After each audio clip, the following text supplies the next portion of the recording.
Alléluia. Bien-aimé dans le Seigneur, je te salue, toi qui m'écoutes. Je te salue, toi qui me visionnes. Reçois ta bénédiction ce matin. Je te bénis ce matin et durant tout le long de cette semaine, je te bénis. Avant cela, nous devions remercier Dieu parce qu'il nous a gardés tout au long de ce week-end.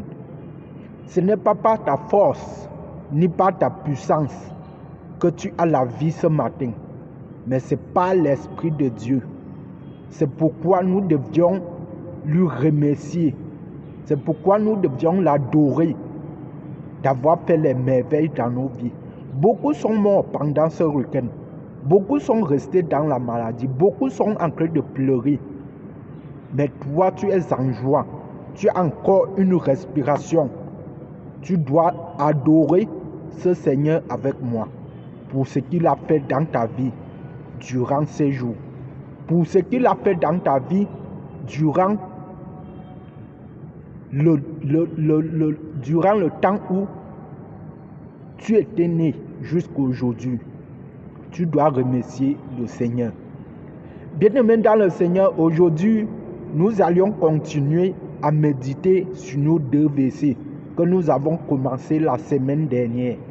Aujourd'hui, nous allons continuer à méditer sur ces versets. Et nous allons finir ces 2 versets aujourd'hui. Nous allons continuer à détruire les caractères sataniques qui se trouvent dans ces versets.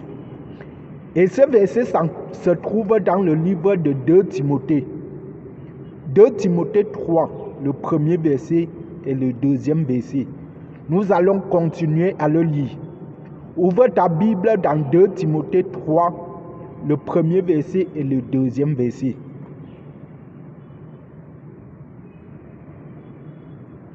2 Timothée 3, le premier verset et le deuxième verset. Nous voulions comme ça entendre ce que l'Éternel va nous dire. 2 Timothée 3, le premier verset et le deuxième verset. Ouvre ta Bible, on va le lire ensemble. N'écoute pas seulement, il faut aussi lire. La parole, c'est l'épée de l'esprit. Tu dois renouveler l'épée de l'esprit en toi. Il faut renouveler l'épée de l'esprit en toi. 2 Timothée 3, premier verset et deuxième verset.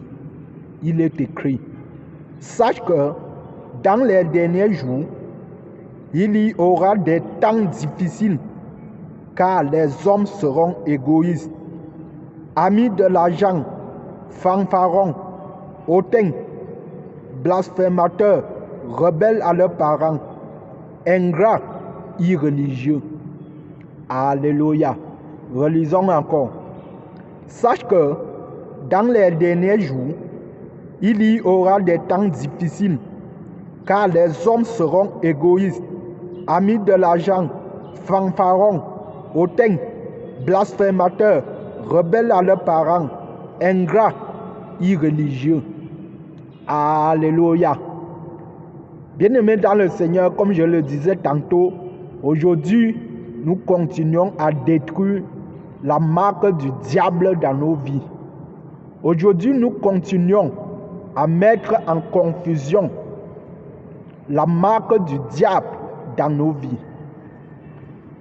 Durant toute la semaine dernière, nous étions en train de détruire ce caractère.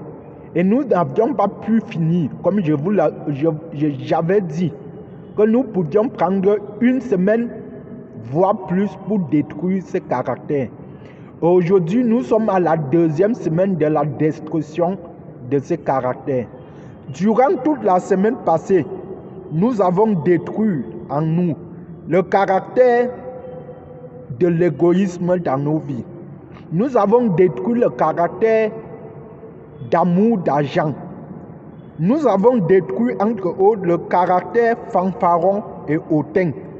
Nous avons détruit le caractère blasphémateur et le caractère de la rébellion. Nous étions en train de détruire cela vendredi dernier. Aujourd'hui, nous voulions détruire le dernier caractère, les deux derniers caractères qui se trouvent dans ce verset. La marque du diable qui se trouve dans ce verset, nous voulons détruire cela aujourd'hui. Et ce caractère, c'est quel caractère? C'est le caractère ingrat et irréligieux. Alléluia. Nous voulons détruire le caractère ingratitude et le caractère irréligieux. Bien-aimés dans le Seigneur, comme je vous l'avais dit ici, la majorité de nos problèmes sont dus au mauvais caractère qui se trouve en nous. La majorité des problèmes que nous traversons sont dus à la marque du caractère satanique qui se trouve en nous. Ce caractère du diable n'est pas totalement en nous, mais il y a une portion de ce caractère en nous. Il y a une portion du caractère diabolique en nous. C'est pourquoi nous voulions détruire tout ce caractère. Nous voulions détruire la portion du caractère satanique qui se trouve en nous. Alléluia. Comme le dit la Bible, nous devions veiller. Nous devions veiller afin que lorsque le prince de ce monde vienne, qu'il n'y ait aucun mauvais caractère, qu'il n'y ait pas sa marque sur nous. Alléluia. Comme le dit le livre de Jean 14 au verset 30. Il dit, car le prince de ce monde vient et il n'a rien en moi. Tu dois veiller en sorte que lorsque le prince de ce monde reviendra, qu'il n'y ait rien qui va t'amener dans les ténèbres. Qu'il n'y ait rien qui ait de sa marque sur toi. Alléluia. C'est pourquoi nous avions pris la résolution. C'est pourquoi nous avions pris la résolution de détruire le caractère satanique. C'est pourquoi nous avons pris la résolution de traiter le mauvais caractère en nous. Alléluia. Tu dois traiter le caractère satanique en toi. Alléluia. Le diable est capable de se cacher là où toi tu n'imaginais même pas dans ta vie. Le diable est capable de se cacher même sur un grain. Même sur le grain. Le diable est capable de se cacher. Même sur je ne sais quoi dire, sur ce que tu ne pouvais même pas imaginer que le diable pouvait se cacher là. Mais aujourd'hui, durant toute la semaine dernière et aujourd'hui, nous voulions détruire tout ce qui pouvait être avantagé à l'ennemi, au diable de se cacher en nous. Bien-aimés dans le Seigneur, nous devons détruire cela. C'est pourquoi je vous dis c'est pourquoi je veux que tu détruises tout ce caractère en toi. C'est pourquoi tu détruis tout ce caractère à toi. Et voilà pourquoi nous avons pris la résolution de détruire caractère après caractère. De détruire un caractère aujourd'hui, détruire un autre caractère demain, jusqu'à détruire toute la marque qui caractérise le diable dans notre vie. Ce matin, bien-aimé, après avoir détruit tous ces caractères, fanfarons, l'égoïsme, amis d'argent, hautain, blasphémateur, nous voulions détruire le caractère, nous voulions ainsi détruire le caractère ingrat et le caractère irréligieux. Alléluia, alléluia, bien-aimé. Sois attentif, écoute-moi ce matin. Ce message est pour toi et pour moi. Sois attentif et tends ton oreille vers ma parole. Comme je vous l'avais dit, le Seigneur peut utiliser plusieurs voix pour nous parler. Et ne sois pas dans la confusion d'entendre, d'écouter la voix de l'Éternel. L'Éternel est en train de m'utiliser pour te parler. Tu vas te dire que je suis en train de parler de moi, mais c'est l'Éternel qui te parle au travers moi. Bien-aimé, ce matin, sois attentif. Laisse que ton oreille soit tendue comme l'oreille de Gédéon était tendue pour écouter les pas de l'Éternel, pour entendre les pas de l'Éternel. Ton oreille doit être attentive, filtrée, afin que la parole de l'Éternel puisse pénétrer en toi. Alors aujourd'hui, bien-aimés, les hommes sont devenus ingrats vis-à-vis des parents. Comme vendredi dernier, nous étions en train de dire que les hommes sont devenus rebelles à leurs parents. Aujourd'hui, nous constatons que les hommes sont aussi devenus ingrats vis-à-vis des parents. Vis-à-vis de Dieu même, les hommes sont devenus ingrats des parents, de Dieu, de la société. Les hommes sont devenus ingrats même vis-à-vis de la société. Alléluia. Bien-aimés dans le Seigneur, chers frères, chers sœurs, les gens oublient rapidement le bien qu'on leur fait. Ça, c'est un caractère de l'ingratitude. Oublier ce qu'on te fait. Bien-aimé dans le Seigneur, tu ne dois plus oublier ce que les gens te font. Ça, c'est être ingrat. L'ingratitude est en toi. La marque du diable est en toi. Bien-aimé dans le Seigneur, je veux te rappeler que parfois, ce sont les gens que nous aidions qui deviennent rebelles contre nous, qui deviennent nos ennemis demain. Parfois, ce sont les gens même que nous aidions qui deviennent nos ennemis, qui deviennent ingrats contre nous. Bien-aimés dans le Seigneur, les hommes ont la peine de dire merci aux autres. Les hommes ont la peine de dire merci aux autres. Et cela montre l'esprit d'ingratitude en eux. Avoir de la peine de dire merci. Je prends un exemple. Tu élèves un enfant chez toi. Tu fais tout pour cet enfant. Et lorsque cet enfant grandit, il s'écarte de toi.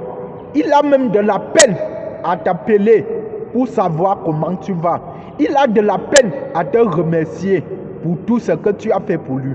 Nous voyons ici l'esprit d'ingratitude.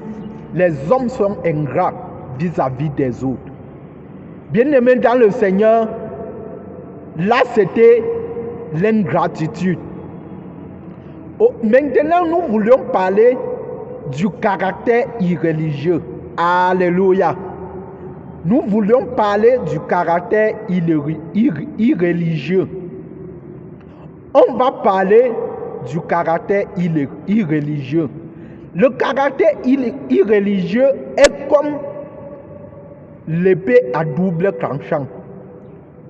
Le caractère irréligieux est comme l'épée à double tranchant. Lorsque ce caractère est fort, tu peux te jeter dans la religiosité. Bien-aimé dans le Seigneur, je préfère dire religion. Lorsque le caractère irréligieux est fort, tu peux te jeter dans la religion. Alléluia. Tu peux te jeter dans la religion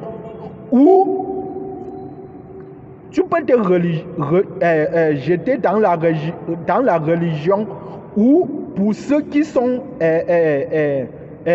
chrétiens perdent le christianisme. Le caractère irréligieux vient comme une épée à double tranchant, comme je le dis, de sorte que si tu n'es pas fort, tu peux te jeter dans la religion et ceux qui sont chrétiens peuvent abandonner le christianisme. Alléluia. Bien-aimés, c'est pourquoi nous voulions parler de ce caractère irréligieux. Être irreligieux, c'est quoi? Alléluia, alléluia, bien-aimé. Écoute bien. Comment connaître que quelqu'un est irreligieux? C'est qui un irreligieux? Être irreligieux, c'est celui-là qui refuse la croyance de Dieu. Il ne croit pas que Dieu existe. Ça, c'est être irreligieux. Les gens ont souvent l'habitude de dire que être irreligieux, c'est quelqu'un qui n'a pas de religion. Non. Ce n'est pas quelqu'un qui n'a pas de religion. Être irreligieux, c'est quelqu'un qui refuse l'existence de Dieu. C'est quelqu'un qui refuse à la croyance de Dieu, qui ne croit pas que Dieu est un maître vivant. Alléluia. Ça, c'est être irreligieux. Et nous voulions détruire ce caractère irreligieux, le caractère d'irréligiosité en nous. Nous voulons détruire ce caractère en nous. Je dis que être irreligieux, c'est quelqu'un qui refuse de croire que Dieu existe. C'est quelqu'un qui refuse à l'existence de Dieu. Bien-aimé dans le Seigneur, je peux même dire qu'un irreligieux est un athée. Alléluia. Un irreligieux est un athée. Et qu'est-ce qu'un athée, bien-aimé dans le Seigneur? Nous voyons qu'un athée, ça va dans le même sens qu'un irreligieux. Note, qu'est-ce qu'un athée?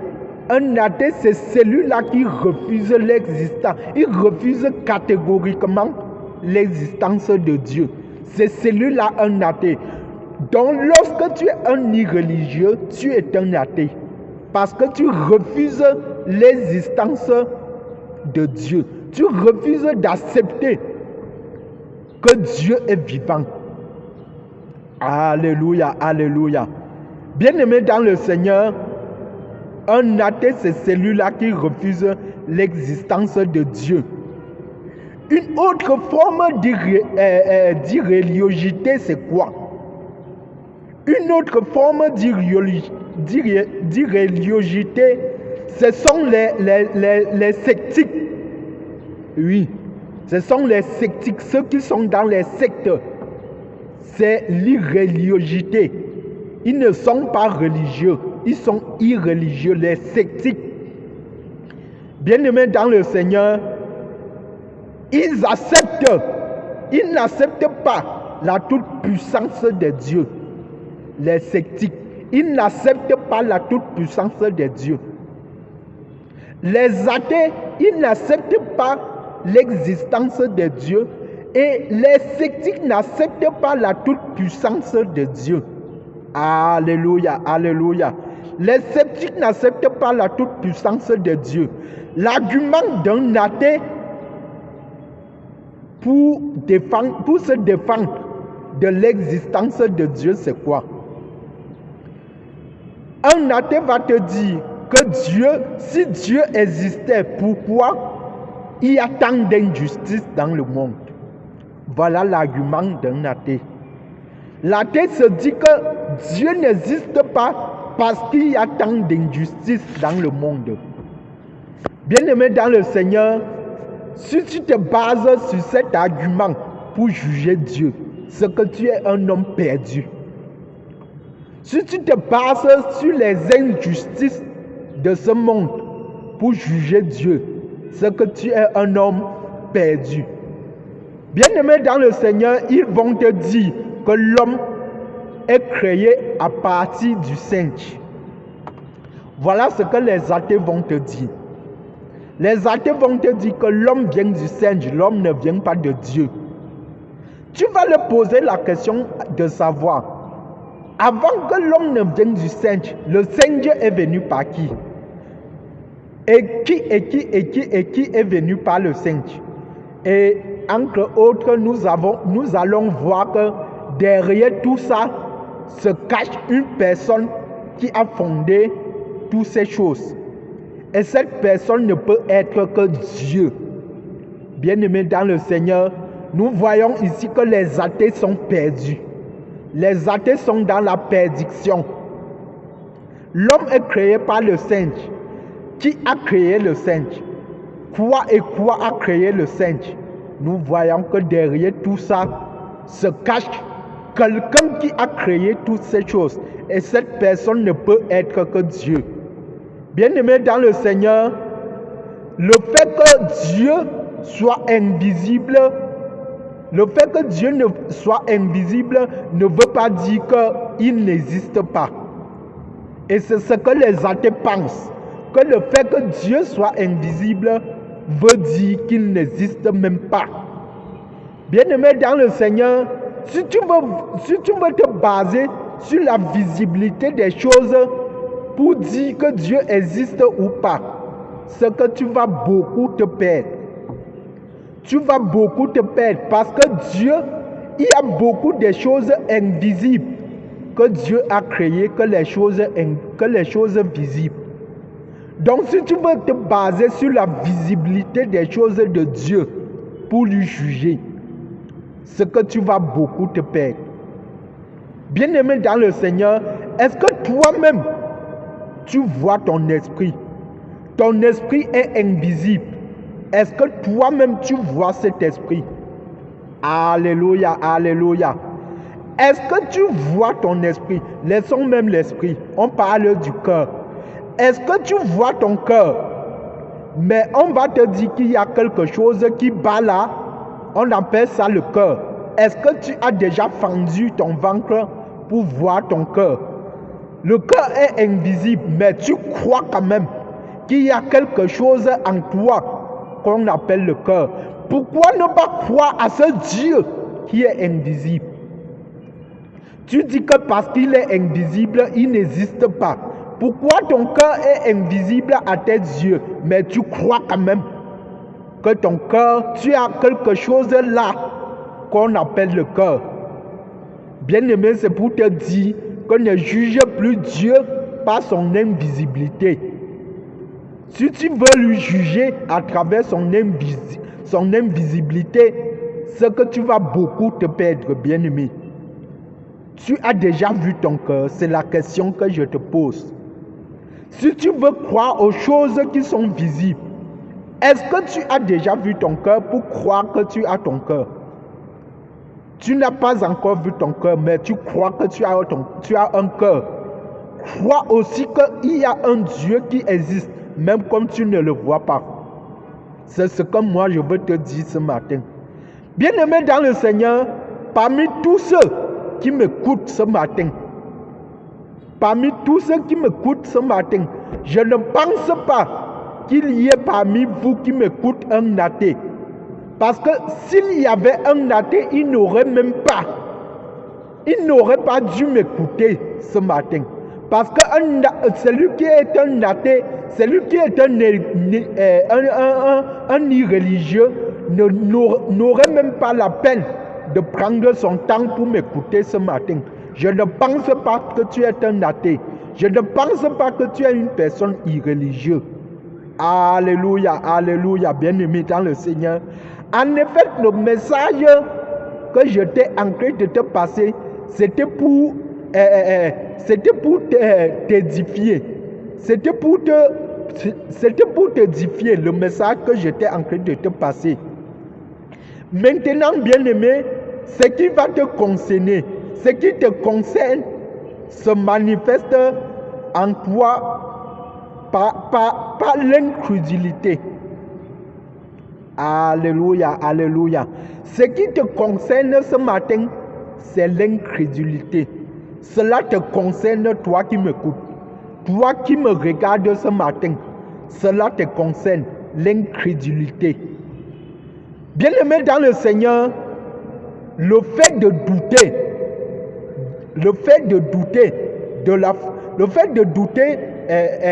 est une forme d'être athée.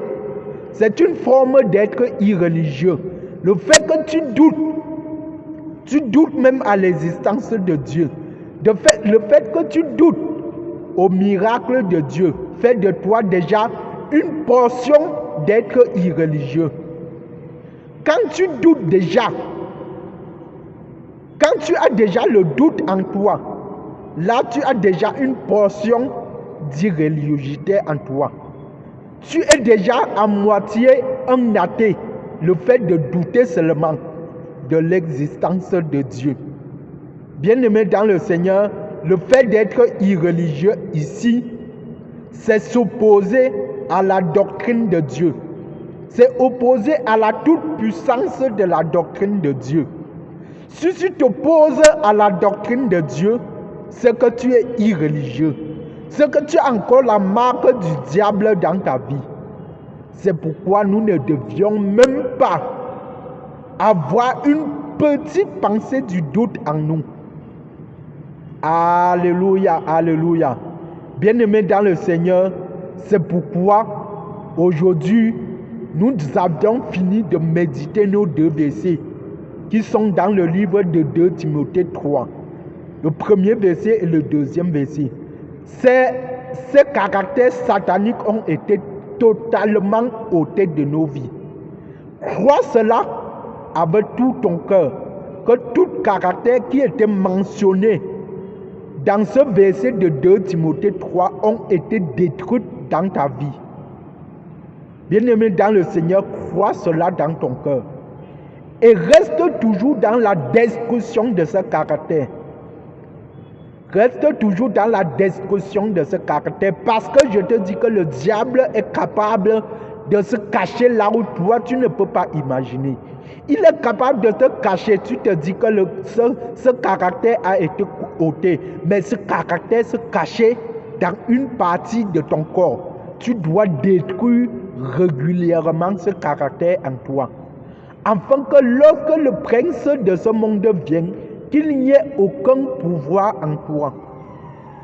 Bien-aimés dans le Seigneur, nous devions prier afin que tous ces caractères que nous avons détruits, soient totalement ôtés de nos vies. Nous sommes en prière. Père, nous te remercions parce que Seigneur, tu nous as révélé sur la marque du diable qui se trouvait encore dans nos vies. Père éternel, c'est vrai, tu as dit dans ta parole, comme nous sommes une nouvelle créature, les choses anciennes sont passées dans nos vies. Ainsi toutes choses sont devenues nouvelles. C'est vrai, Seigneur, toutes choses sont devenues nouvelles dans nos vies. Bien-aimé dans le Seigneur, je voulais que tu pries que la première des choses qui doit passer dans ta vie, c'est le caractère. C'est ton caractère, ton mauvais caractère, c'est la première des choses qui doit passer. Afin de laisser la place aux maladies, à la sorcellerie, au célibat, de passer dans ta vie, nous prions. Père éternel, nous te prions, Seigneur. Père éternel, que tu laisses que le caractère du diable soit totalement ôté de nos vies. Afin que nous puissions vivre, Père éternel. Afin que nous puissions vivre, Père éternel, dans la vérité, afin que nous puissions vivre dans la joie, Seigneur. Ô Saint-Esprit de Dieu, tu nous as révélé, Seigneur, ces versets. Père éternel, laisse que ces versets se manifestent dans nos vies. Que ces versets, Seigneur, Père éternel, ces versets qui caractérisent, Seigneur, le comportement du diable, que ces versets soient détruits dans nos vies. Au nom puissant de Jésus, nous t'avons prié. Amen. Bien-aimé dans le Seigneur, reçois encore ta bénédiction ce matin. Durant tout le long de cette semaine, que le Seigneur t'accompagne partout où tu vas aller et partout où tu te tourneras. Au nom de Jésus.